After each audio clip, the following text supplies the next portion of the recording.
Magandang morning. Magandang umaga, bayan! Ito po si Anthony Taberna. Humahabol si Jerry Baha. Ang sarap din sabihin nun no?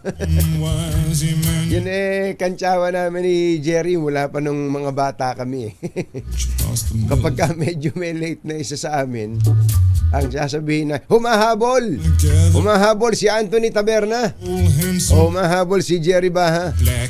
Muli pong sumasa inyo ang 2x2 ngayong araw na ito ng Friday! Yuhuu! Sana po'y okay na okay lang kayo ha. Lalo na yung mga dumadaan sa EDSA busway. Senator, ikaw ba yan?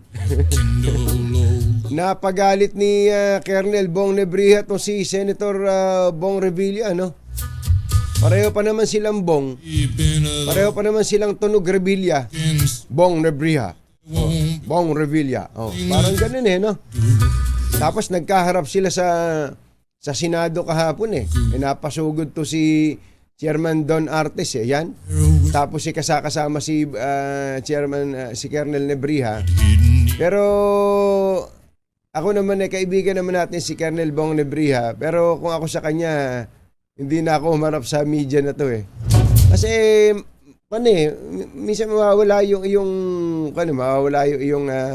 diskarte. Iniisip mo, nakaharap ka sa media, ayaw mo naman na magmukhang masyado kang submissive o mukha kang naninikluhod kay Senator Bong Revilla. Dito po, yung sagutan nila, may audio ba tayo dyan? Mother, may audio ba yan? Yung sagutan nila ni Senator Bong Revilla para namang hindi apologetic to si Colonel Bong Revilla para namang hindi sige, pakinggan nga natin. Subukan lang natin yung may audio. Mga teleradyo boys and girls natin sa television ng DZRH. Meron ba tayo dyan? Mamaya na. Hindi, kasi ikaw naman yun napanood ko kasi kagabi yung nagsasalita si Senator, tinan mo yung stance ni Colonel Bong Nebrija. Kala ko nga magduduop parang ano yung sinasabi mo, Senator Bong? Parang ganun Ano yung sinasabi mo, Senator Bong Revilla, sa akin ha? Parang ganun. Kaya ganun yan dahil may media. Minsan yung may kilala nga ako, senador mabait naman daw pagka walang camera Pero pagka natutukan ng ilaw saka ng camera, nagiging monster Hindi lang yun, pati ibang mga congressman, kabait naman, kausap mo, maayos. Pero pagdating sa, pagka may mikropono na, tapos may nakitang, may ilaw, may media. Kaya itong usapan na to, yung usapan na, spontaneous pero nakaharap sa media, ganyan nagiging theatric at tuloy Anyway, sana ang matindi nito, suspendido si Colonel Bong Nebrija. Maayos naman yung naintindihan ko naman yung punto niya na hindi naman niya sinabi sa media. Narinig lang nung mga taga-media na kausap niya yung enforcer sa radyo. Hello, Becky 1, Becky 2. Sino yung inarang nyo na yan? Convoy to, sir, convoy. Sino yan? Si Bong Revilla to, convoy ni Bon. Nakita mo ba yan? Diba? Ganun dapat na. Sigurado ka ba dyan? Narinig ng mga marites ng mga taga, andun yung mga reporter si Bong Revilla ba, sir? Hindi, pwede mo naman hanggat hindi confirmed, di ba? Hindi merong nagsabi, pero hindi, off the record yan off the record yan, ganun na sana kagad yun ganun ang usapan doon pagka hindi ka pa sigurado kaya lang nireport ba ni Val Gonzales? Binblind item ni Val Gonzales, pero yung pagba-blind item ni Val Gonzales, hindi ko mahuhulaan si Bong Revilla yun Hindi kasi Iba party list pa nga yung sinabi ni Kwan ni ay party list ba? Magkapatid, sabi niya magkapatid, di ba? Ayun.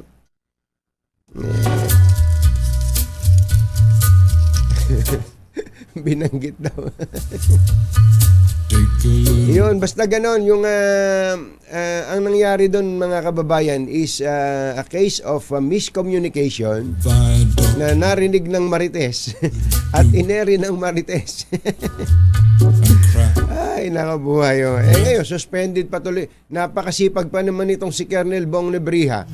Napakasipag ng tao na yan.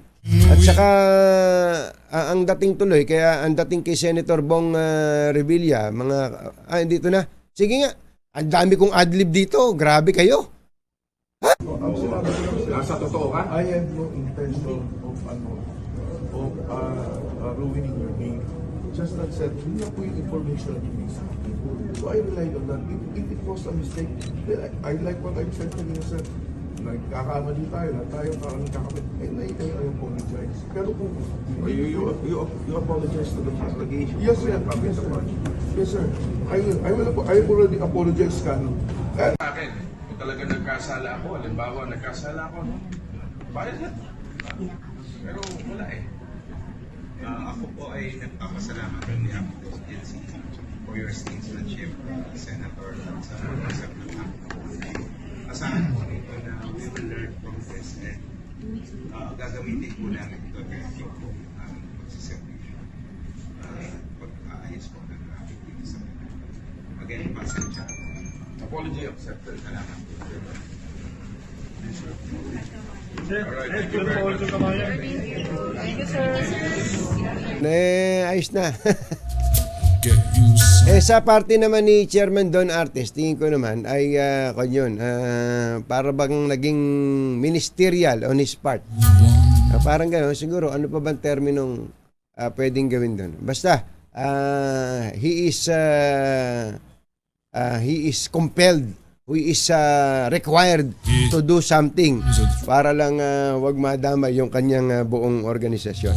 Ulitin lang natin yung na nagkamali dito yung enforcer sa pagre-report niya. Naawa ako dito kay Colonel Bong Nebrija. Colonel Bong, makakabangon tayo dyan. Pero uli-uli, pagka magsosorry ka, wag muna nung mainit pa ulo nung pinagsosorihan mo. Para mag-asawa lang yan mother, di ba? Pagka magsosorry ka, mainit pa ulo nung asawa mong pinagkasalahan mo, wala din yun. Hintayin mo lumamig ang ulo para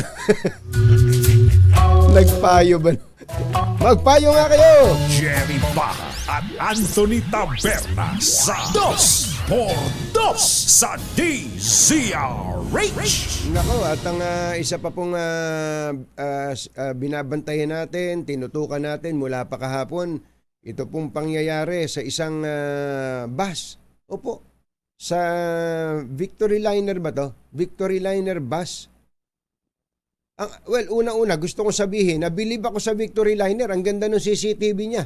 Mas maganda pa sa CCTV ng ibang local government Ito ang linaw Yung CCTV, ando sa may nakalagay dun sa may harapan yan Kita yung buong bus, mga kababayan. Tapos hindi ko lang maipapanood sa inyo yung actual dahil talagang masyadong kahindik-hindik at bawal po yun Ma-MTRCB po tayo dun Pero sa totoo lang po mga kababayan, kahindik-hindik. Kung tama yung pagkakaalala ko, tumayo yung gunman Papara, nagminor ng konti.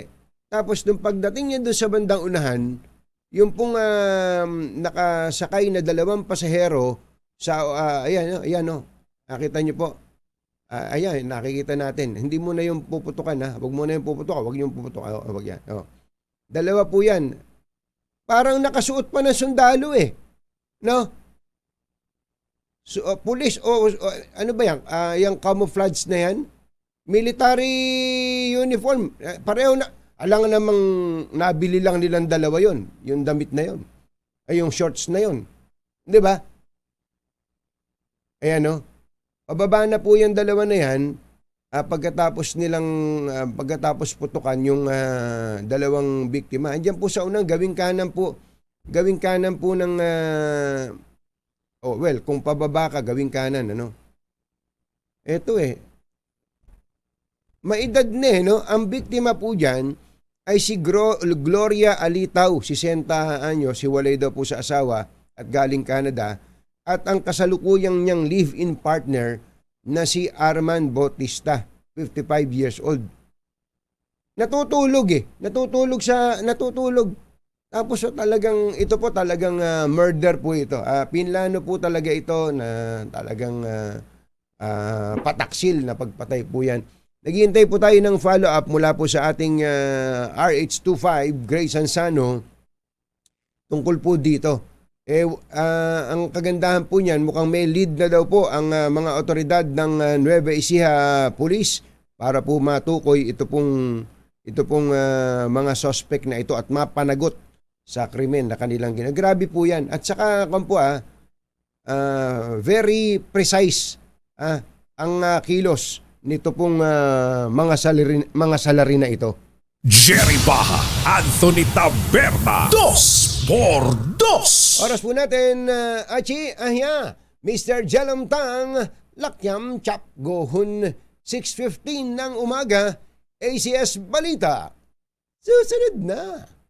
This time check is brought to you by ACS Manufacturing Corporation, ISO certified, maker of world-class quality Pride detergent. Balitang makatotohanan, balitang maaasahan. ACS Balita. Walang makakaligtas, walang makakalampas. Saan mang sulok ng kapuluan, Luzon, Visayas hanggang Kamindalawan. Basta't may balita, ipagwagwagan ng sikat na tagapagbalita. ACS Balita. Kasama ang 2x2 tandem Anthony Taberna at Jerry Baja. ACS Balita.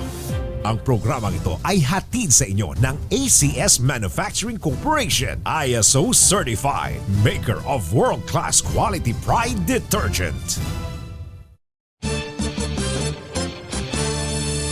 Araw po ngayon ng Huwebes, November 16, 2023. Narito na ang ulo ng ating ACS Balita.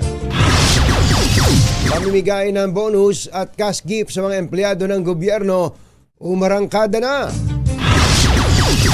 Cash remittances ng mga OFW tumaas ng 2.6% noong September. 3 araw na tigil pasada ikinakasaan ng piston. Dating mayor ng Mexico, Pampanga, ipinakulong ng 30 araw ng House panel ng Imarites. Ang detalye ng executive session.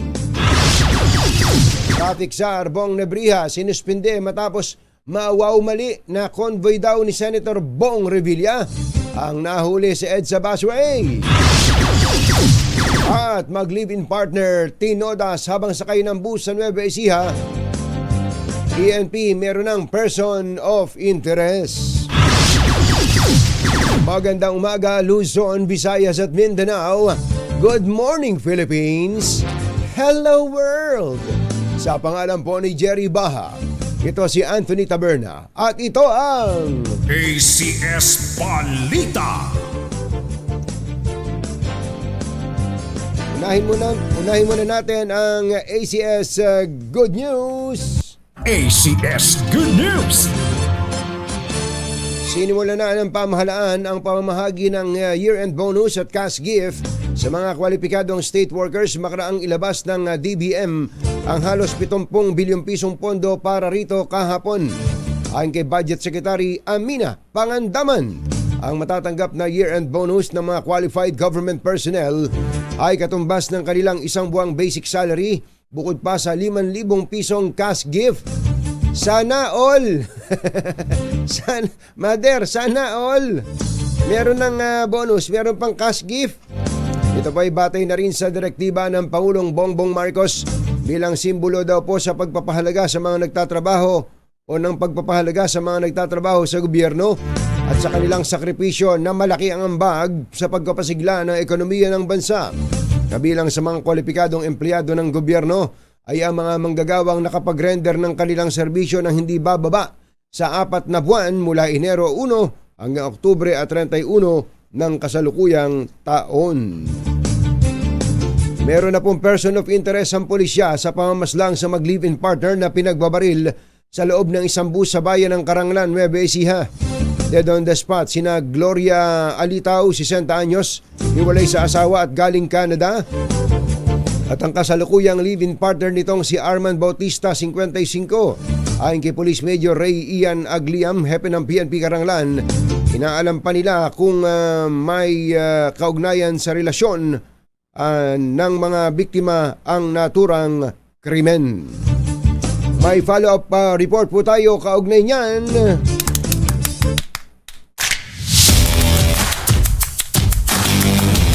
Hindi natutulog na tagapagbalita. Yan si Grace Ansano. Hindi natutulog ang tagapagbalita. Napakalaking balita naman po kasi talaga nito eh. Ginulantang po nito hindi lang ang Caranglan, kundi ang buong Nueva Ecija.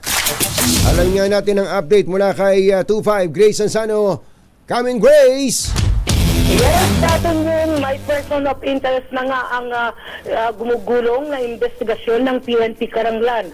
Batay sa isinasagawang investigasyon galing nga ng Kawayan Isabela, ang 2 biktima na mag-live-in partner na kinilalang si Gloria Alitao, 60 taong gulang at residente ng Santa Lucia na Kawayan Isabela, at ang 55 taong gulang na partner nitong si Arman Bautista na residente naman ng Coronadal, South Cotabato. Nangyari kahapon, pasado alas 12, nang bigla nga na habang nasa malalim na pagtulog ang dalawa sa loob ng Victory Liner at biglang tumayo ang 2 lalaki na nakasuot pa ng camouflage habang ang isa ay nakabonet, ang isa ay malinaw na nakuha ng dashcam ng naturang bus ang mukha nito.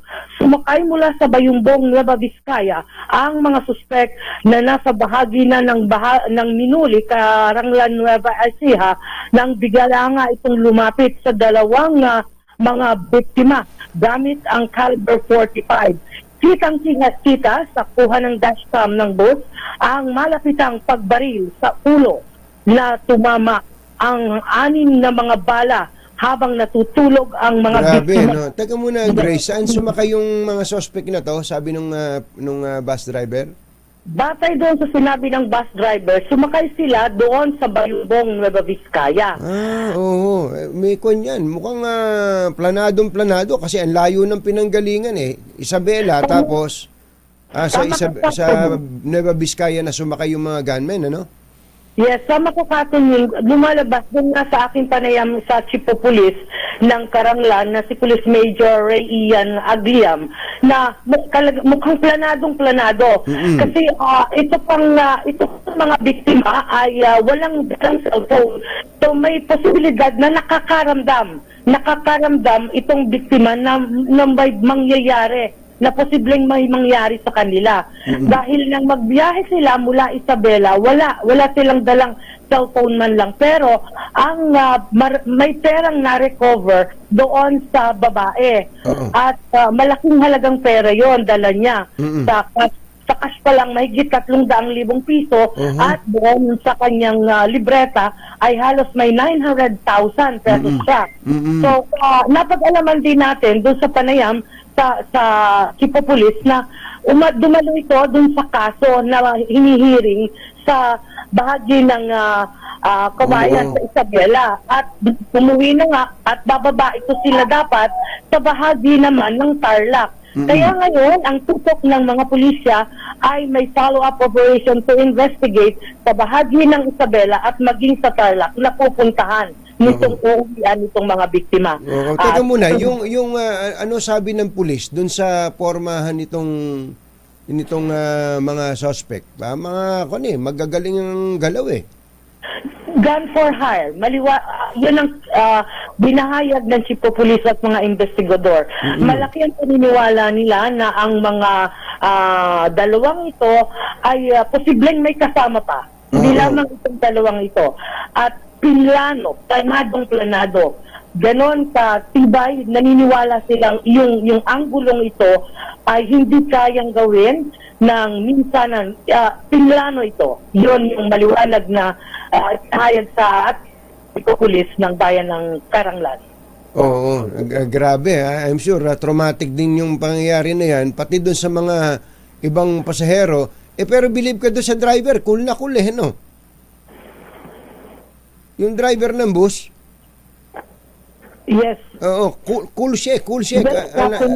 Yung presence of mind niya nandoon pa rin Talagang nakakapangilabot, talagang malapitan. At yung mga sakay, actually nung matanong ko rin yung chipo pulis kung ilan pa, mapapansin nyo kukunti lang ang sakay ng bus. Kukunti yung sakay ng bus at lahat ng yun ay more or less nasa 6 lang ang sakay ng bus. Kaya madaling na-trace kung mayroon pa nakasama sila doon sa maliban dun sa dalawa. Naku, tamang-tama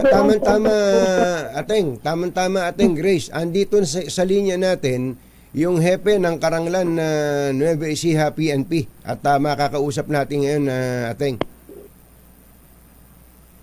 Ayun, babalikan, ba't nawala si Grace? Hindi mo lang nakapagpaalam. Wala, tulog-tulog ka yan. Mula hapon. Para ikaw, hindi ka natutulog. Sabi ko nga kanina, hindi natutulog ang tagapagbalita. Anyway, thank you so much, Grace, at binantayan mo ito para sa kabatiran din ng ating mga kababayan. Thank you at good job. Thank you. Yes, maraming salamat Captain Ning. Yan ang ating update para sa kauna-unahang impilan sa Pilipinas, DZRH. Ito, si RH25, Great Veraceng Sano. Tuloy-tuloy sa pagbabalita, tuloy-tuloy sa serbisyo. Sama-sama tayo, Pilipino. ACS Balita. Diretso na natin kausapin natin si Police Major Ian Ray Agliam, ang hepe ng Karanglan Nueva Ecija PNP. Major, Chief, magandang umaga po sa inyo. Si Katunying po ito. Ay, magandang umaga po, Katunying. Opo, nako, alam namin hindi niyo na po tinulugan itong investigasyon na to. Ano po ang update natin, hepe? Ayun po, medyo may kakaroon po tayo ng konting linaw dito sa possible na person of interest na sa pangyayari ito. Although yung mga suspect po, hindi po natin na hindi po natin na identify na IDs. Yung possible motives po, medyo may konting linaw na po tayo. Opo, ano po ang una-una, yung person of interest, pwede ba nating i-disclose in public yon? Sa ngayon po, ongoing pa po yung investigation, pero meron na po tayong person of interest. Opo, ano po yung motive dito, Major? Hindi ko pa po kasi na-divulge, sir. Ongoing pa po yung investigation po natin. Opo, saan po kayo dinadala ng investigation? Ano po lead na nakukuha po ninyo? Doon po sa babaeng biktima po. Sa babae. Ito yung galing sa Canada, no? Opo, yung nagbabakasyon po. Nagbabakasyon. Opo. Ano po yun? Anong natukoy po ba ninyo kung yung reason bakit gagawin yon? Yan po yung ating pinutulpo ng ating investigation sa Oo. May mga nakausap na po ba kayo, mga possible witnesses doon sa motive na inyong sinusubaybayan o sinusundan? Opo, meron po tayong nakausap na at meron po tayong nakausap na isang possible witness regarding to din siya. Oo. Opo. Ano po ito? May kinalaman dun sa relasyon nung mag-live-in partner? Hindi ko masasabi na kasi matagal na po nagsasama yung mag-live-in partner, almost 5 years po. 5 years na? Opo. Ano po ba yung pinuntahang kaso? Yung pinuntahan po sa Isabela? Based po sa aming investigation, meron pong pinatuhan itong ating biktimang babae. Oo. Sa kawayan. Opo. Anong kaso po yun? Ang natin po sa natin sa Carnapping. ako. Opo, carnapping. So, pwede po ba nating sabihin that the crime has something to do with that particular case of carnapping na ang nag-file po ay itong victim? Yun po yung tinitignan natin. Kasi po yung argulo ng yaman ng babae. Kasi po ba yung magbe-benefit kung sakaling mawala yung babae? Sino po ba magbe-benefit pag nawala yung babae? Yun po yung tutumbukin natin tatanungin na kaya po magsalita kasi Oo. Medyo actually medyo may ang balita namin meron na pong mga affidavit na ginawa yung kapatid ba ng babae? meron na po nakuha na po natin yung Kahapon po. Opo, kahapon po. Sino po itong kapatid ng babae na nagbigay ng affidavit? ay yung kapatid ko na yung Susana po. Susana? Apo. Susana, ano po yung direksyon ng kanyang salaysay? May tinutukoy po ba silang pwedeng gumawa nito sa kanilang kapatid? Specific? Tinumbok po ba ni Susana? Meron naman po tinutumbok ng kanyang kapatid. Daw po natanggap na pagbabanta.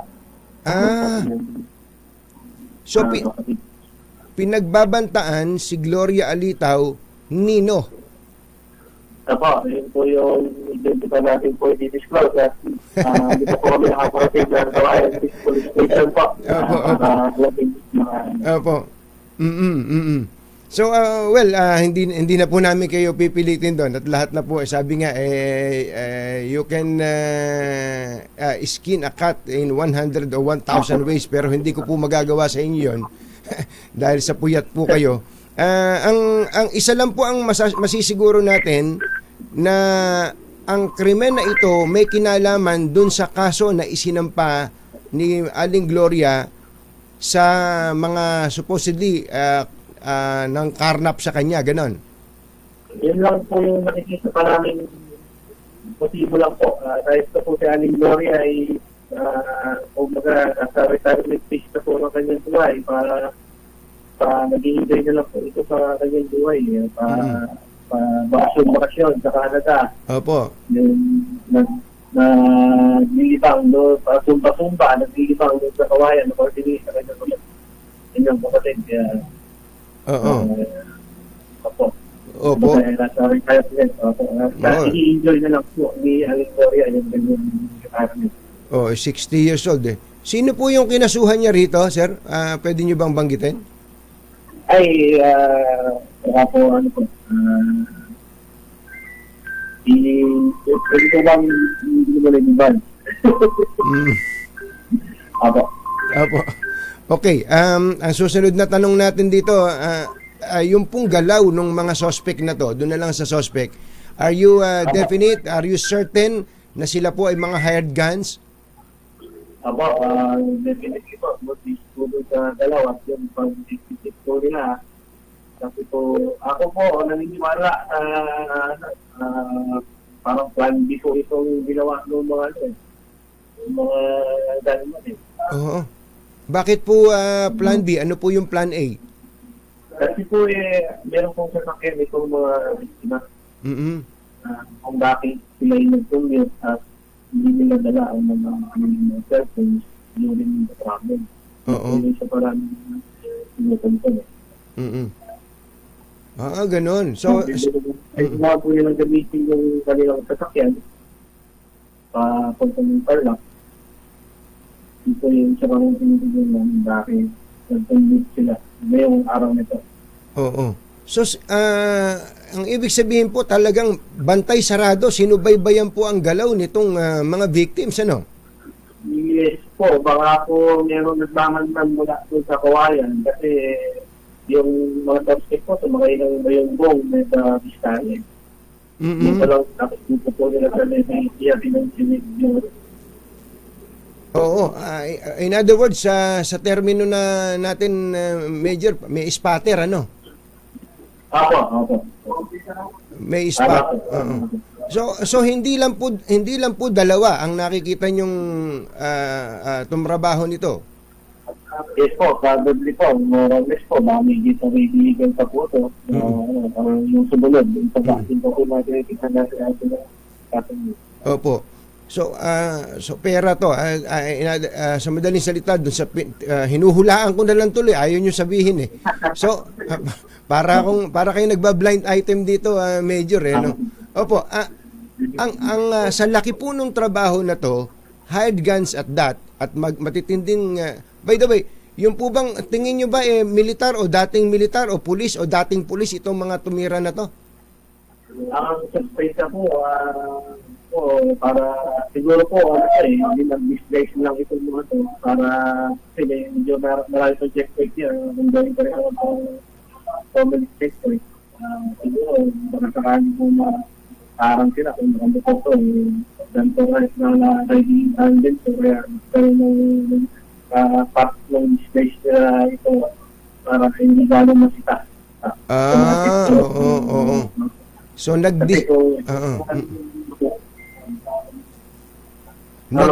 napapasok ko kung plan A nila dyan, baka abangan yung sasakyan. So, nagpapanggap para hindi masakote, just in case, ano? Opo. Meron po bang nakita kayong getaway vehicle man lang ng mga yan? Pagbaba nung dyan sa Karanglan, meron bang, ano bang ginamit na sasakyan niyan para maka-iskierda? Yan pa po yung isang nagdaan sa atin na panaitipan. Ano po, tapos yun, kasi po, yung po mga gunman, pagbaba ng bus ay, kasi yung topography po, nung ano po, is walang ganong bayan, bundok sa kanan, kalsada, ilog, then bundok ulit, kaliwa. Ang gano'n po. Oo. Lahat lang po, sa bawit ng ilog, then namundok. Oo. Kabisado nila lugar, Major. Yun po, yung isang kasi po yung ating Carabali Mountain po ay traverse po ng Eastern Pangasinan tapos pabalik ng San Pate. Opo. Last na lang, mayaman po ba si Aling Gloria at gaano kalaking kayamanan po ba pinag-uusapan natin dito? Si Aling Gloria po, based po sa related po kanya kapatid, ay nakakalawat po sa buhay. Kasi meron po kung may po lang na hektaryang bukagin na nakapangalan sa kanya. Sa kanya pa lang po yung nakapangalan. Pero pa po yung mga nakapangalan sa kanyang mga magulang na accordingly siya po ang matawag.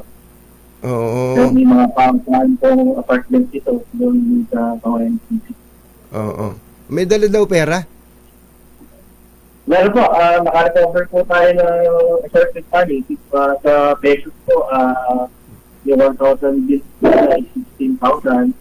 Yung sa USD niya po, US dollars po is $300. Sa Canadian dollars po, meron po siyang yung 100 bills po na Canadian dollars, meron po more, para 17 po. Opo. 17 pieces. Yes, sir. Hintayin na lang namin ang follow-up. Yung pwede nyo nang i-disclose lahat, Major. But nagpapasalamat pa rin po kami. Naunawaan po namin kung bakit ayaw nyo munang banggitin lahat-lahat ng detalye because this is an ongoing operation and investigation. Salamat po, Hepe. Thank you. Hindi po. Maraming salamat. Si Police Major Ian Ray Agliam. Siya po ang Hepe ng Karanglan, Nueva Ecija, PNP. 6:42 ng umaga, magbabalik po kami pagkalipas ng 3 araw. Ang magsulog ng kapuluan, ACS Balita! ACS Balita! Ang programang ito ay hatid sa inyo ng ACS Manufacturing Corporation, ISO Certified, maker ng world-class quality pride detergent. Hi! Maganda morning! Anong araw ba today, kumbachero? Today is Laundry Day Friday! Yuhu! At pag Laundry Day, all you need is Pride Washing Machine Detergent. May triple stain away formula kaya tanggal ang makapit, madikit at malupit na dumit mancha kaya easy ang labada. Kaya pala mula noon hanggang ngayon, all you need is Pride. All you need is Pride. ACS. Kasama ang 2x2 tandem Anthony Taberna at Jerry Baja. ACS Balita. Bagya pong tumaas ng 2.6% ang pera padala ng mga overseas Filipino workers nitong Setyembre. Ayon sa BSP, umabot sa $3.23 billion ang personal remittances noong Setyembre, $81 million na mas mataas kumpara sa $3.15 billion sa parehong panahon noong 2022. Gayunman, sinabi ng Central Bank na mababa ito kumpara sa 2.8% na pagtaas ng pera padala noong Agosto. Kasado na ang 3 araw na tigil pasada ng grupong Piston para iprotesta ang nalalapit na deadline para sa PUV Modernization Program. Ayon kay Piston National President Modi Floranda, isasagawa ang transport strike simula sa Lunes hanggang November 23. Kulong ng 30 araw sa Kamara si dating Mexico Pampanga Mayor Teddy Tumang matapos ikalat ang detalye ng dinaluhan niyang executive session kaugnay sa kaso ng nasabat na mahigit 530 kilos ng shabu sa isang warehouse sa Pampanga noong Setyembre. Sa pagdinig ng House Committee on Dangerous Drugs, siniling ni Antipolo 2nd District Congressman Romeo Acop na i-cite in contempt si Tumang na agad namang inaprubahan ng panel. Nako, ito na yung mga marites no? Ito na yung marites na sinasabi natin. Mapapahama ka talaga pagka ganun eh. Sino nga yung senador na nagmarites ng nasa executive session? Nabanggit na ba? Pinangalanan na ba? Mukhang iimbestigahan ng Senado din yan. Sinabi ng executive session, ichinismis pa, iminarites pa. Nako. And speaking of marites, sinuspende ni MMDA Chairman Romando Artes si MMDA Task Force Special Operations Chief Bong Nebriha matapos imarites sa media ang maling impormasyon tungkol sa pagkahuli umano kay Senator Bong Revilla sa EDSA bus lane. Ayon kay Artes, epektibo ang preventive suspension ni Nebriha simula ngayong araw habang iniimbestigahan ang insidente bagamat nagsorry na ito kay Senator Revilla. Nagatid sa kabuuan ng ating ACS Balita, ito po si Anthony Taberna. Jerry Baha, miss ka na namin. Kasama ang 2x2 tandem Anthony Taberna at Jerry Baja. ACS Balita. Tuhanan, balitang maaasahan. ACS Balita. Ang programang ito ay hatid sa inyo ng ACS Manufacturing Corporation, ISO certified, maker ng world-class quality pride detergent. Saan ka ba nag-iikot ngayon? Dito daw sa Barangay 5 Torres Street, Bugalyon, Caloocan City. Ayan, sa Barangay 5 Torres Street, Bugalyon, Caloocan City. Lakasan nyo na mga radyo nyo dyan at merong isang bagman dyan. Ang bagman na kadami-daming dalang pera. Namimigay lang po yan, pa isa-1,000 lang ha, walang lalampas ha. 1,000 lang. Basta't malakas ang radyo nyo, narinig kayo ni Sherwin Alfaro at ang pinakikinggan nyo ay DZRH. Yun lang. Wala kayong ipapakitang kung ano-ano pa. Ganon kami dito sa DZRH eh. Number 1 eh.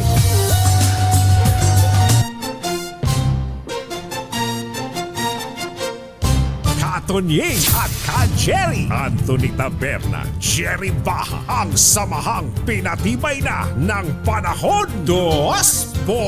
2x2. Bumaba daw po ang kita ng mga dambuhalang broadcasting company sa Pilipinas sa unang 9 months ng taon. Lumaki sa 3.15 billion ang net loss ng ABS-CBN Corporation. Samantalang bumaba naman sa 13.77 billion ang revenue ng GMA at tumaas pa ang kanilang expenses. Ba't walang DZRH dito? Sabi siguro hindi siya, hindi kami kasama dyan, malaki kita namin. Ang dami nga namin komersyal eh. Attorney Don Artes, chairman ng MMDA, sandali lang, magkukomersyal lang kami. Kausapin na natin si MMDA Chairman Attorney Don Artes. Mr. Chairman, magandang morning. Si Katonying po ito. Magandang umaga po sa inyo, Katonying at sige tagapakinig. Opo, marami sana kaming ibang bagay na itatanong sa inyo pero unahin na po namin ito. Bakit po ba sinuspend si Colonel Bong Nebrija? Hindi ba nagsorry naman na siya kay Senator Bong Revilla? Well, una po may mga lapses po or pagkakamali sa kanyang pag-enforce. Unang-una po dyan, yung possibility po na nag-violate siya ng Data Privacy Act. Dahil po, yun nga po, inimbestigahan namin kung intentionally or inadvertently, pinangalanan niya po yung dalawa pong tao na nahuli or at least na name drop na mga personalities na hindi naman po tama dahil kahit yan po ay nakamotor, nakakotse, VIP or hindi na po dapat pinapangalanan dahil alam naman po natin na magiging resulta niyan. Which is yung bashing. Di po ba? Yes. Na hindi na po kailangan dahil na-issue naman na po ng ticket tulad ng isa, na-issue naman po ng ticket, hindi na po dapat pangalanan yung ininame drop. Tulad po noon, wala naman po yung tao doon na ininame drop. At itapis, hindi kanya yung sasakyan. So, kawawa naman po siya dahil hindi ginamit na nga yung pangalan niya, nababash pa siya. Na hindi naman po, mahirap po ipagtanggol ang sarili, lalo po pag naunahan ng pagbabashing. Kaya po, hindi dapat pinapangalanan yun dahil nga po, possible na violation niya ng Data Privacy Act. Opo. Yung dalawa pong magkasunod na kanyang napangalanan, itapis fake news. Dahil hindi naman po pala, yung una po, si Mr. Christopher Ko, hindi naman po pala kanya yung sasakyan. Nagamit lang yung previously issued sa kanya na protocol plate. Opo. Na nakipag-ugnayan po siya sa amin at inaalam niyang pilit yung pangalan po nung driver at yung plaka po talaga ng sasakyan para po daw maimbestigahan niya sa NBI at ma-demanda kung may nagkasala. Pangalawa po, yung kay Senator Revilla, nag-rely po si Colonel Bong doon sa report ng kanyang tao na may napara sila, nasakay si Senator Revilla, na it turned out hindi po. Nag-rely din lang po siya sa sinabi ng enforcer at inamin po ng enforcer na hindi niya po nakita nasakay si Senator Revilla. Yan po yung risk ng ina-announce yung mga pangalan ng mini-name drop na pwede po magkamali. Di po ba? Na nagre-resulta ng pagkakapahiya nitong mga tao na to na hindi naman pala totoo. And whether or not totoo, Katonying, hindi na po dapat ina-announce yung pangalan dahil nga po mababash yung mga yan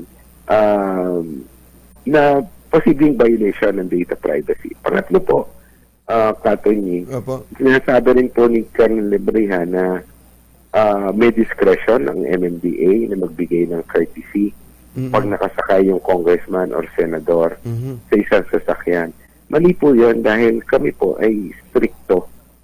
Ang polisiya po ng MMDA ay strict sa pagpapatupad po nitong exclusivity ng bus lane. At kung wala po doon sa exemption na inilagay ng DOTR sa kanilang polisiya, hindi po kami magdi-decide kung sino yung palalagpasin or hindi. Dahil kung wala po doon sa exemption, kailangan pong tikitan regardless kung sino po ang nakasakay. Wala po dapat pinipili. So, yun po yung mga dahilan na kung bakit natin siya sinuspinde. Dahil gusto po namin magkaroon ng malayang investigasyon dito mga pangyayari ito. At matuto po kami. Ma-improve po namin yung aming policies, ma-disseminate namin sa aming mga enforcers. At para po mas effective na maipatupad namin yung mga batas traffic po. Actually, ang linaw na nung sinabi niyo, wala na akong maitanong eh. Opo, yung yun po, sunod-sunod po. Actually, tatanong ko sana kung meron ba talagang libre dyan ng mga government officials. Sabi niya, wala eh. Wala po talaga. Naglabas nga po ng bagong panuntunan ang DOTR kung sino lamang po talaga. This time, very definite po. yung nakalagay doon at in-extend po yan sa ating Pangulo, pangalawang Pangulo, Senate President, Speaker of the House, at Chief Justice of the Supreme Court lamang. Although sa amin pong pag-uusap ng DOTR through Yusek Yebra, sinabi ko po na pag-aaralan namin kung yung number 6, number 7, number 8 na protocol plates ay i-allow. Although, offhand, masyado po madami yun kasi nasa 400 po yan. Sir, baka pwedeng umapila ako doon. Wag na po. Pero kung gusto nila talaga na gawin yon, pwede bang ibalik yung plaka na merong nakalagay na district? Number 8. Lagay nila district para total gusto nilang gumamit ng protocol plate. Pakilala nila kung saan sila galing, kung saang distrito sila galing. Pero sir, wag tumutol po sana kayo doon, sir. Opo. Ano naman po yan? Open naman po tayo sa lahat ng suggestions and comments. Rest assured na yung amin pong basihan ay nasa mind po namin at conscious po kami. Ang purpose po ng bus carousel ay mobility ng mga buses dahil marami pong sakayan. 50 to 60 per bus. At kung marami po tayong exemption na ibibigay, ay madidefeat po yung purpose dahil sisikip po yung bus lane at babagal po yung turnaround time. Babagal din po yung paghahatid natin ng mas marami pasahero. Kaya po, conscious naman po kami dyan, Catherine. Okay. Babalikan ko lang yung kay Colonel Bong Nebriha. Dinala nyo ba siya talaga kay Senator Bong Revilla para mag-sorry in front of the media? Kasi tingin ko, ako personally tingin ko po ay na put on spotlight po yung dalawa dun na nakaharap po sila pareho sa media. Hindi ko tuloy maramdaman yung sincerity nilang dalawa sa isa't isa. Actually, ako po ang nagkusa. After ko pong kausapin si Colonel Bong, yung ating pong enforcer, at malaman ko na kami ay nagkamali. I think it's our duty and responsibility, Katornying, na mag-apologize sa aming pagkakamali. Kasi unnecessarily na-drag yung pangalan ni Senator Revilla na hindi naman po totoo. So, I personally believe na we owe it to him to admit yung mistake at i-correct po yung aming pagkakamali. Kasi nababash na po siya. Until now, nababash siya. Opo. Ang feeling po, marami po pa rin nagko-comment na binigyan namin ng pabor si Senator Revilla. At parang yung iba nagko-comment pa na parang pinagtatakpan namin. When in total in fact, mali po kami.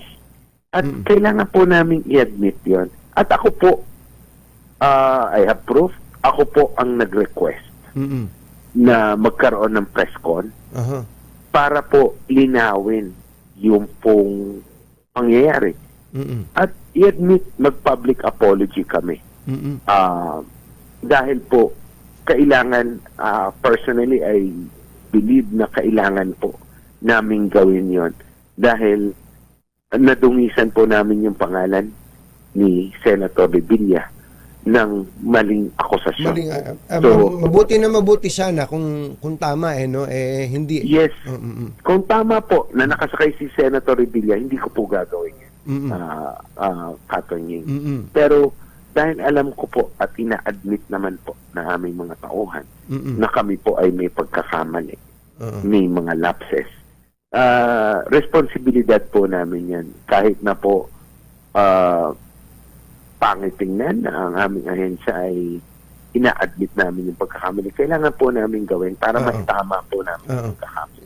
Yung pong isang punto ninyo tungkol sa data privacy, are you saying na kapag ka po ang isang enforcer ay nakapanghuli ng VIP man o ordinaryo, that enforcer cannot disclose the identity of the violator to the media or to the public?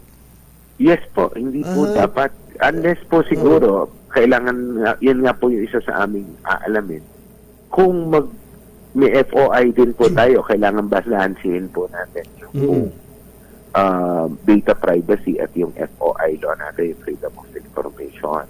Pero sa tingin ko po, hindi dapat namin ibino-volunteer yung information na i-announce mo pa sa media na si ganito. Tulad po niyan sa nangyari, fake news pala. Opo. Dalawang tao magkasunod na nababash, na implicate unnecessarily mali yung pagkaka-announce ng pangalan dahil hindi naman po na talaga sila yung involved at name drop lang sila. So,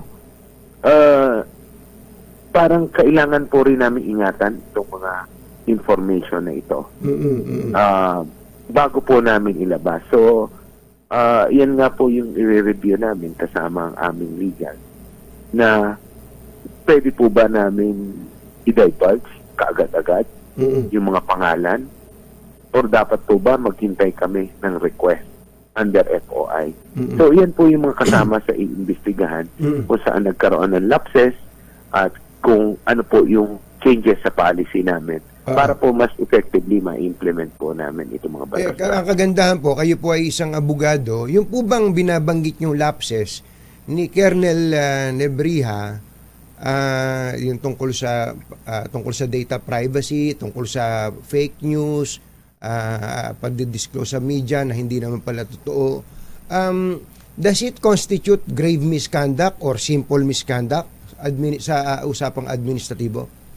Well, yun nga po yung kailangan natin imbestigahan dahil yung pagkaka-disclose po ba ng mga pangalan to ay inadvertently or sinadya is po yan sa ating alamin. So, depende po sa lalabas sa investigation kung ano po yung mga lapses na yan at kung gaano grabe. Pero naman po tayo employees manual kung saan nakalapit po yung mga offenses na yun po yung pagbasihan natin. Sa ngayon po, I don't want to prejudge dahil although admittedly nagkamali si Colonel Bong, sinabi naman niya yan, nag-uusap na nagkamali siya dahil nag-rely siya doon sa report ng kanya course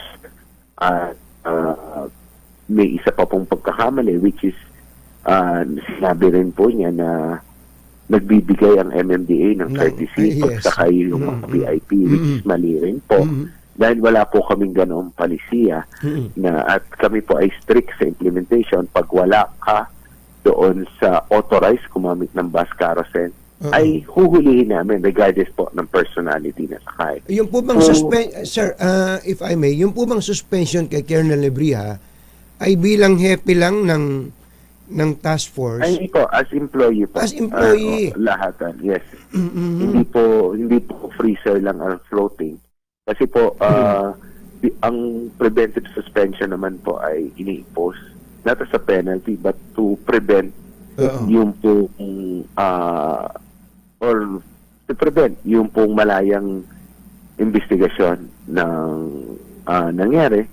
So, hindi po, as an employee po, yung suspension. As an employee, okay. Then this is just a preventive suspension. For how many days again, Chairman?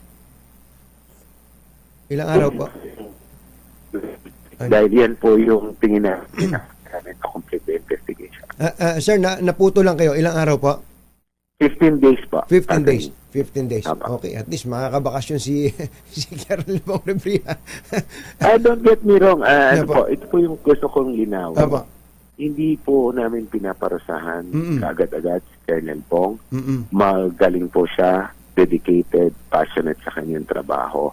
Ang tinitingnan lang po namin dito ay baka sa kanyang passion sa enforcement ng batas ay nag-overboard po siya. So, which appears na ganun po ang nangyari dito. So, kailangan po nating alamin yan, parusahan kung kailangan, pero rest assured na magiging impartial po kami dito. At ito po ay pupulutan namin ng aral para po ma-improve nga po yung aming serbisyo at enforcement ng batas trapiko. Ayun. Chairman, maraming salamat po sa paliwanag at magandang umaga po sa inyo. Magandang umaga po at salamat din po. Si MMDA Chairman Attorney Don Artes. Masamang tao lang ang takot sa dalawang to. Kaya kung maitim ang balak, magtago ka na. Anthony Taberna, Jerry Baha. 2 por 2. 2 por 2. Noelito Yambao, good morning Katunyi. Pakitanong niyo po sa guest niyo kung bakit yung pagkakamali din ng MMDA na inireport nila tungkol kay VP Sara, bakit di sila nag-public apology. Salamat po. Hindi po MMDA yon. Fake news po yung sinasabi nyo, Noelito. Hindi po MMDA yun. Police po yun. Police yun. Okay. Ako naiintindihan ko yung point ni Chairman Artes dito at nag-apologize naman na si Colonel Bong Nebriha. Ang sabi nga dito ni Mother, nagkaayos na daw yung dalawa pero kahit pala nagkaayos na, si Senator Bong Revilla at saka si Colonel Bong Nebriha ay may investigation pa rin na gagawin. Ayun, tama. Mag-imbestiga kayo para magkaalaman. Kauna-unahan sa Pilipinas. NBC Manila Broadcasting Company. DZRH, member, kapisanan ng mga broadcaster ng Pilipinas. Member KBP, oras. Eksakto, en punto, 7:18 ng umaga. Yo. Balitang bagong-bago. Balitang dapat alam mo. Balitang magdadagdag ng talino. Dahil bagong impormasyon. Makibalita. Unang-una sa DZRH.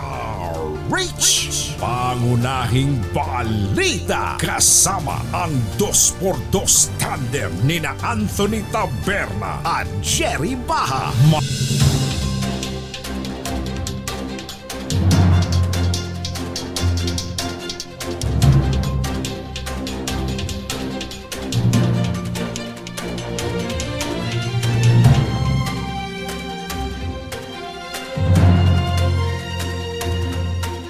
Ngayon po ay Huwebes, November 16, 2023.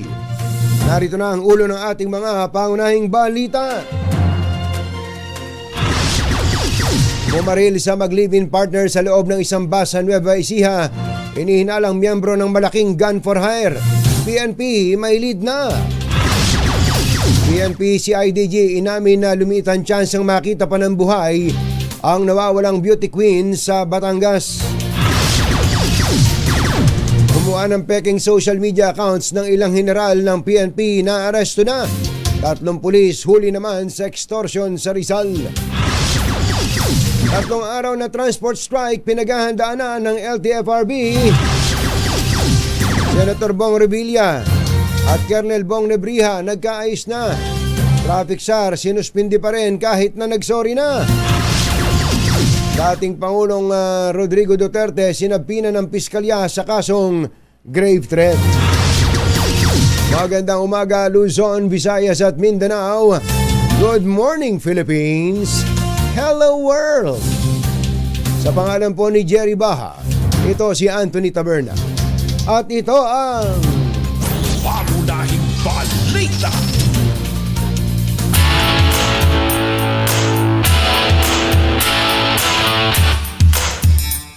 Malakas muna tayo, partner. Malakas muna tayo.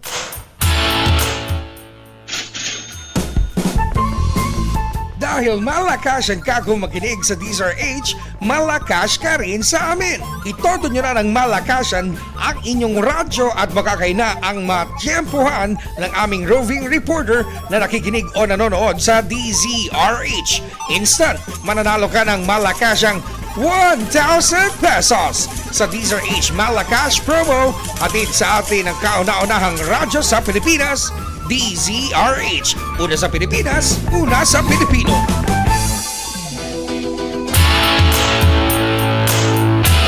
Nasa na ba ang ating bagman? Nandun daw sila sa Torres Bugalyon, Caloocan. RH6, Sherwin Alfaro. Sherwin, where na you? Hear na me! Good morning, Anthony. At syempre, ito lang ating T-Race Malakas Promo live mula sa Barangay 5, Zone 1, District 2 ng Caloocan City sa Torres, Bugalyon. At dito mismo sa barangay, ayan nakatutok sila sa radyo sa T-Race. Tatay, pangalan mo? Roberto at Sakader Jr. Roberto, palagi ka nakatutok sa T-Race? Yes, sir. Palagi nanonood ng nakikinig sa T-Race. Sino paborito mga announcer sa T-Race? Anthony Taberna po. Anthony Taberna, bigyan ng 1,000 pesos yan! Yes, thank you, sir. Thank you, sir. Thank you po sa DCR exam. Nagpulong po sa amin dahil. Salamat po. Nako. Hindi Ayos, yan, Anthony, dahil dire-diretso dito sa looban, napakarami din nakatutok sa DZRH. May nagse-cellphone pa na naghatid ng anak niya na nakatutok sa DZRH. Nilapitan tayo na makita yung mobile ng DZRH dahil nanonood siya ng DZRH. Alam niya na namimigay ka ng biyaya tuwing umaga. Eto si ate. Ayan, pangalan mo? Ay, ma'am po. Asan cellphone mo? Hello, hindi. Ayan, buhay pa. Ayan. Lagi ka naka-tune in sa programa ni Anthony Taberna tuwing umaga. Opo. Oo. Sino paborito mong announcer pag umaga? Katongin po. Katongin! Bigyan ng 1,000 pesos yan! Thank you po. Ayan, lagatid lang yan ng anak. Oo, lagatid lang yan ng anak. Pero, kailangan ng 1,000. Itong compound na ito. Parang isang compound ng DCRH yan, Oo. Oo, ito. Tignan mo, may mga may mga, lumang tugtugin, lumang radyo, lumang TV, lumang CD. Lahat ng luma. Luma. Pero kataka naman yun. Hindi naman ito luma. Hindi Pero luma. bagong-bago. Ay, pangalan mo? Lloyda po. Nanay Lloyda. Mami Lloyda. Mami Mami Lloyda. Lloyda. Ilan taon na kayo? 83. Aba, hindi halata. Halos kayo dara ng DCRH. 84 ang DCRH. Kaya nga po Lagi kayo nanonood. Nanonood. Nakikinig sa DCRH. Opo. Sino paborito ang announcer pag umaga? Taberna. Anthony Taberna! Anthony Taberna. Bigyan ng 1,000 pesos yan! Mami Lloyda, thank you! Oo, nako, meron pa dito. Ito naman si tatay. Ayan, kanyang Ang dami palang bahay dyan sa loob ng compound na yan, ano? Oo, napakarami. Yan, meron pa dyan. May isa pa doon. Kala mo mga kanya-kanya silang teritoryo ng pakikinig ng radyo. Oo nga Tatay, kailangan ng konti yan. Nag-e-echo. Ernesto po yung ayong. Si Kuya Ernesto, lagi ka nakatulong sa DJ. Yes, sir. Sino paborito mga announcer pag umaga? Si Katony at Anthony Taberna at si Jerry Baha. Anthony Taberna, Jerry Baha, 2 for 2. Bigyan ng 1,000 pesos yan! Salamat sa DCRH. Thank you, Kay Erning. Salamat po sa inyo. At ito pa, mukhang maganda yung pagkakasetup ng radyo ng Diba, nanay. may halaman pa. Lagi rin ako nakikinig sa DJ. Oo, pati drama. Drama, nakikinig ako. Talaga naman Si Anthony Taberna, kababayan ko yan. Taga-Cabiar, ako taga-Gapanin. Taga San Antonio po ako. Si Boy Gonzales, si Romy Gonzales, Aba. si Bal Gonzales. Bautista. Si Manyo po yan, hindi Bautista. Manyo, oo, Christian Manyo. Sige po. Sisingin si Christian Kabisado na. Oo, kabisado ko pati mga drama. Talaga naman, anong paborito ng drama? Basta yung ang tawag nito. Basta lahat ng drama sa atin. Wanted, Pamilya Banal. Matod nila. Mga matod nila. Ay, nung araw pa. Nung araw pa. Kapag langit ang humatol. Sino pa ang paborito? Ang nanay ko paborito yung DCRH nung araw pa. Ay, matagal na nanay na niya. Ay, kinuha ni Nataas na, kala ko. Nakaka-share mo. Share rin bata Alparo, no? Bata pa, no? Bata pa po nanay, ano? Oo. Pati si nanay, natawa na lang sa isip. Ako, batang-bata ko talaga. Lakas makabata. Dahil dyan, bigyan ng 1,000 pesos yan! Bigyan na. Salamat sa DCRH. Thank you, nanay. Naku, maraming salamat din po sa inyo sa inyong patuloy na pagtutok sa DCRH. Kaya po number 1 ang Diesel 8 sa recent Kantar survey. Maraming salamat sa lahat ng mga nakatutok na nakikinig sa Diesel 8. Baka kayo nagsusunod ng winner natin ng 1,000 pesos sa Diesel 8 Malacash promo. RH number 6, Sherwin Bata Alfaro, tuloy-tuloy sa pagbabalita, tuloy-tuloy sa serbisyo. Sama-sama tayo, Pilipino! Thank you, Sherwin. At salamat po sa ating mga kababayan dyan sa may Torres, Bugalyon, Caloocan. Parang barangay DCRH na yan O kayo, yung mga kung saan-saan man kayo naroroon, hindi lang po dito sa Metro Manila. Nagpaplano po kaming lumabas ng Metro Manila. At isusubo natin dyan si Sherwin para mamigay ng limpak-limpak na salapi. Mga nangunguna at mga bagong balita sa DZRH. Pangunahing balita. This time check is brought to you by Hoy, Engineer Ronald Talens, Kuya Mang. Tanghali na, 7:37 na ng umaga. Pangunahing balita. Sa detalye ng ating mga balita, kumbinsido ang Karanglan PNP na gun for hire ang bumaril sa 2 biktima habang nasa loob ng isang bus sa Nueva Ecija. Sa panayam ng DZRH, sinabi ni Police Major Ray Ian Agliam, hepe ng Karanglan PNP, posibleng Plan B ang pamamaril dahil may sasakyan ang mga biktima pero hindi ito ginamit at hindi rin nagdala ng cellphone. Posible rin na bantay sarado ang 2 biktima at kabisado rin ng mga suspect ang lugar kung saan sila bumaba ng bus matapos ang krimen. Inaalam pa kung may kinalaman sa isinampang kaso ni Gloria Alitaw na carnapping ang nangyaring krimen. Yung po mga gunman, pagbaba ng bus ay, kasi yung photography po, nung walang ganong bayan, bundok sa kanan, kalsada, yung ilog, yung bundok ulit, ang ganun po. Oo, sa lahat ng sa bawit ng ilog, then namundok. Oo. The crime has something to do with that particular case of carnapping na ang nag-file po ay itong victim? Yun po yung tinitignan natin sa Catholic kasi ito yung argument ng yaman ng babae. Kasi sila po ba yung magbe-benefit kung sakaling wala yung babae. Yan po ang tinig ni Police Major Ray Ian Agliam, hepe ng Karanglan PNP. Inamin po ng PNP CIDG na lumiit ang pag-asa nila na makita pa ng buhay ang nawawalang beauty contestant na si Catherine Camilon. Ayon kay PNP CIDG Director Romeo Karamat, bagamat nandun pa rin ang kanilang pag-asa, ngunit sa dami ng mga dumaang araw ay lumiit ang tsansang makita pa itong buhay. Kahapon humarap kay PNP Chief Benjamin Acorda Jr. si Police Major Alan De Castro, ang pangunahing suspect sa nawawalang si Camilon. Pinanindigan ni De Castro na wala siyang alam sa pagkawala ni Catherine at ang inamin lang nito ay meron nga silang relasyon o illicit relations na bawa ng dahilan o kahit na meron siyang asawa at kasal na.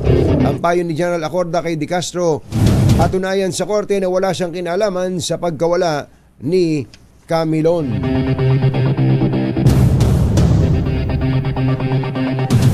Naaresto na ang suspect na gumawa ng peking Facebook at Instagram account ni Quezon City Police District Director General Rodrigo Maranan at NCRPO Chief General Jose Milencio Nartates. Natsyempohan ng mga pulis si Darrell John Green sa Barangay Barreto, Olongapo City nang isilbi ang warrant of arrest laban sa kanya para sa kasong robbery. Natuklasan na ang suspect ay iniimbestigahan din dahil sa paggawa ng peking social media accounts ni Maranan at Nartates para makapagsulisit ng pera o donasyon.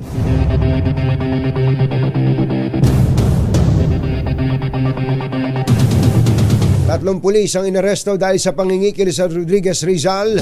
Inusasa ng mga ahente ng IMEG o Integrity Monitoring and Enforcement Group. Sina Sergeant Jose Reyes, Ramel Delorino at Glenn Libres matapos ang entrapment operation sa Barangay Rosario. Ang tatlong pulis ay inireklamo dahil sa pangingikil ng 100,000 piso mula sa complainant kapalit ng hindi pag-aresto sa kanyang partner na naharap sa kasong may kinalaman sa iligal na droga. Pinaghahandaan na ng LTFRB ang kinakasang 3 araw na tigil pasada ng grupong Piston sa susunod na linggo. Ayon sa bagong tagapagsalita ng LTFRB na si Celine Pialago, Prioridad nila na hindi maapektuhan ng transport strike ang mga mananakay at bukas sila na makipag-dialogue sa mga jeepney driver. Ang tigil pasada sa November 20 hanggang 23 ay bilang protesta ng piston sa PUV Modernization Program ng pamahalaan na magsisimula sa December 31, 2023. Una rito pinatitiyak ng Pangulong Bongbong Marcos sa DOTR na walang driver ang dapat mawalan ng trabaho. Nagkaayos na sina Senator Bong Revilla at MMDA Traffic Czar Bong Nebriha matapos ang EDSA bus lane na fiasco. Nagtungo si Nebriha kasama si MMDA Chairman Don Artes para magpaliwanag at personal na magsorry sa senador. Inako ni Nebriha ang pagkakamali at kahit okay na sila ni Revilla ay sinuspindi pa rin ito ng 15 araw habang gumugulong ang investigasyon.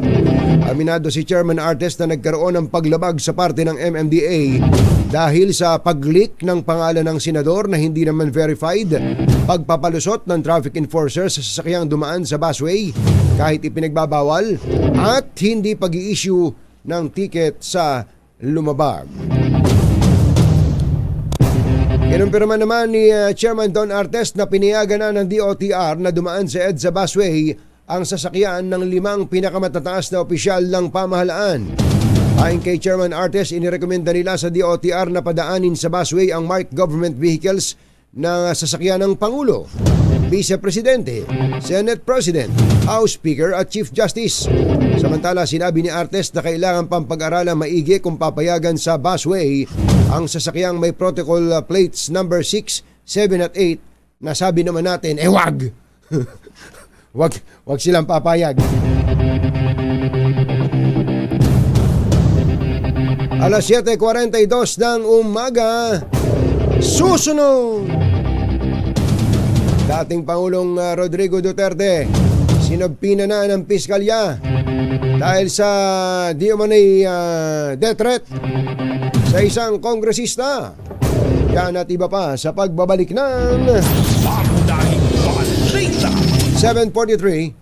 This time check is brought to you by ACS Manufacturing Corporation, ISO certified, maker of world-class quality Pride detergent. Kuyang Mel Magno, kumusta ba yan sa immigration?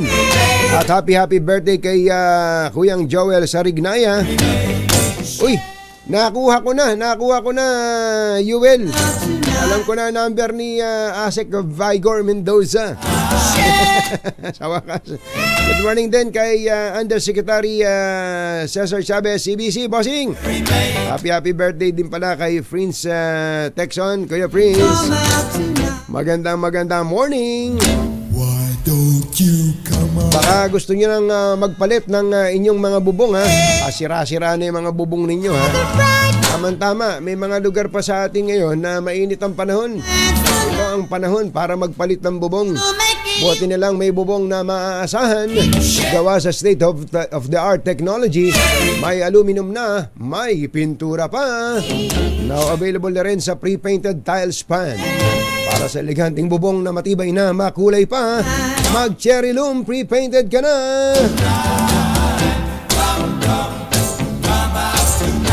Mga nangunguna at mga bagong balita sa DZRH. Pangunahing balita.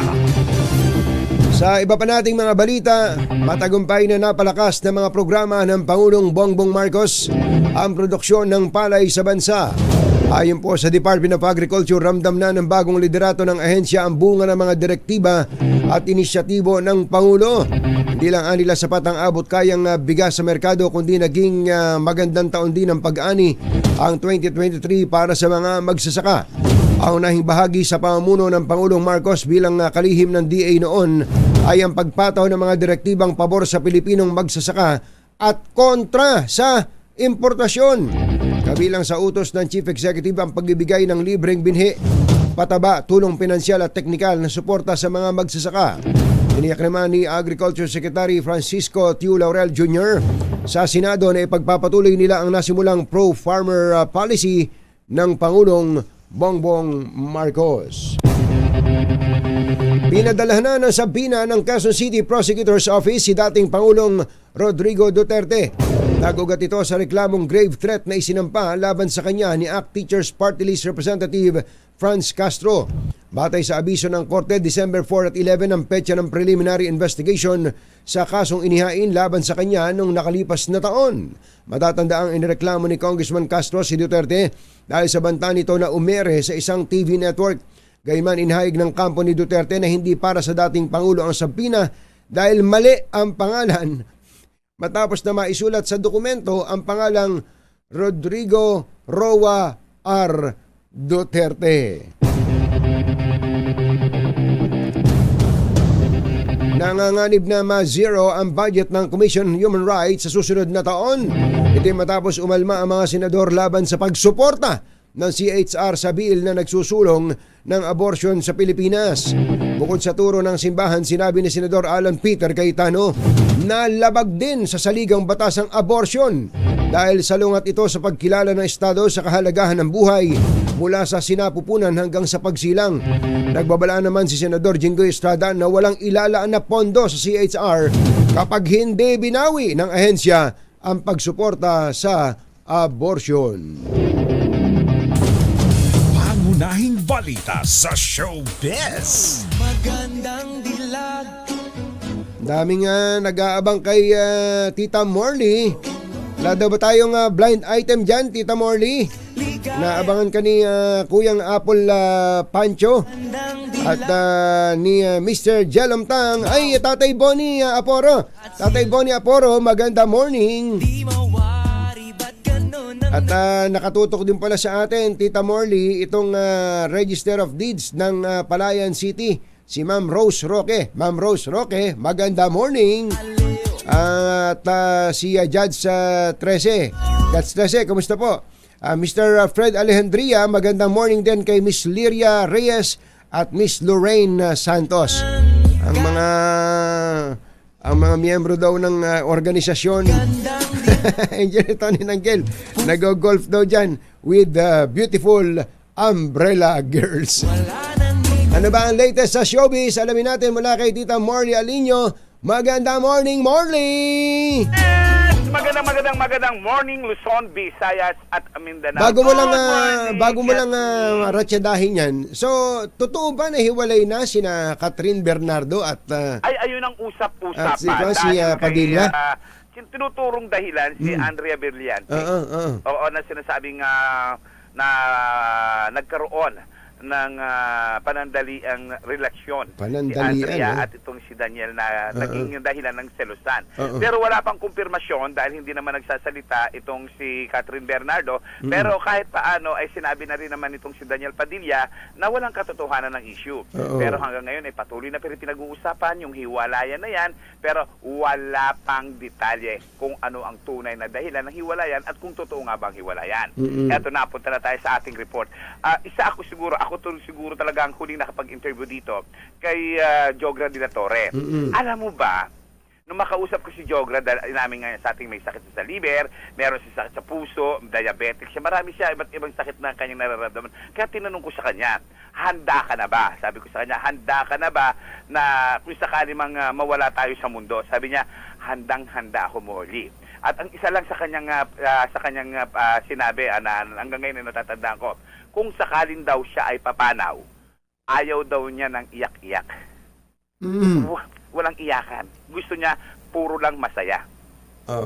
Ayaw niya ng malungkot. Sabi niya, kung ako mawawala at papanaw, ayoko ng malungkot. Gusto ko yung mga anak ko masaya sila. Gusto ko yung pamilya ko masaya sila. Gusto ko yung mga kaibigan ko hindi nagluluksa. Gusto ko masaya at tawanan lang.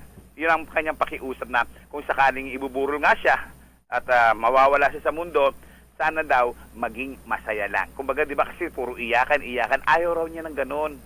Gusto niya tawanan at masaya dahil nakagawa na rin naman daw siya ng mga bagay na ginusto niya mula pa sa simula-simulat. Nakatulong din naman siya sa marami nating mga kababayan. Yan ang ating DZRH Showbiz Status News.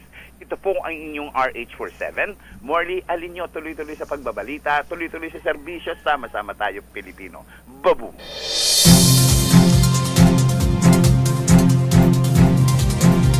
Thank you, Tita Morley. May kumpas na ng House panel ang panukalang ilibing ang mga sports hero sa libingan ng mga bayani sa Taguig. sa amendments na inaprobahan ng House Committee on Youth and Sports. Kabilang dito ang mga regular at Paralympic athletes na nagwagi ng Olympic medals o World Champions. Kasama rin ang mga Hall of Famers na kinilala ng International Sports Federation.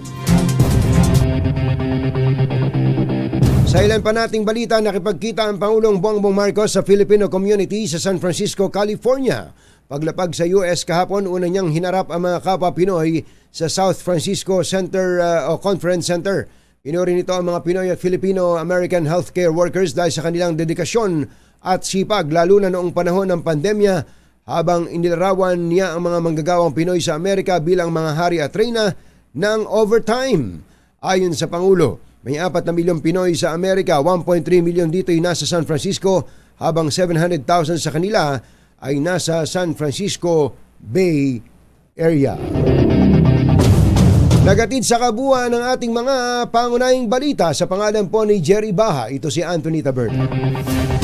Mga nangunguna at mga bagong balita sa DZRH. Pangunahing balita.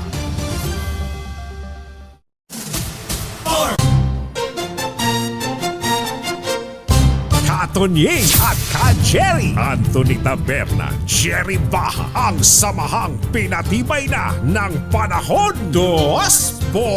2x2.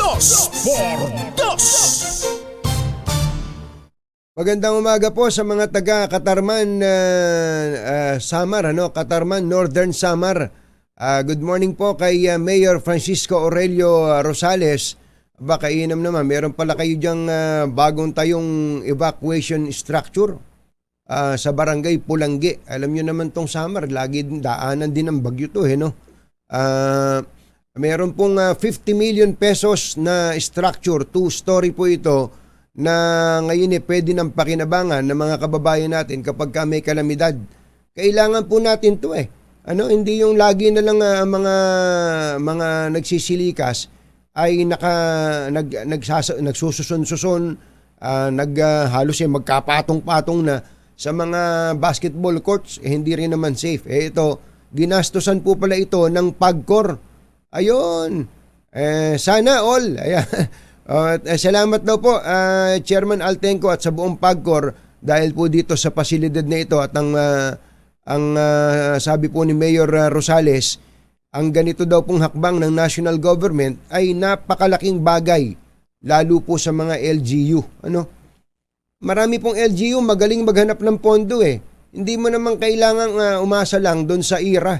Kapag ka magaling po mayor, maniwala kayo, magugulat na lang kayo. May mga mayor akong kilala nakakakuha pa ng international funding kapag ka magaganda yung kanilang mga proyekto. Yung mga magagaling na mayor, mabuhay kayo. Yung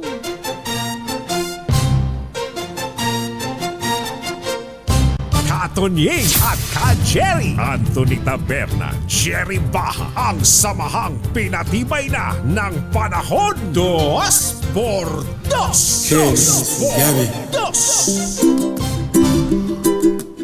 Hanggang ngayon po ay marami pang nambabas kay Senator Bong Revilla.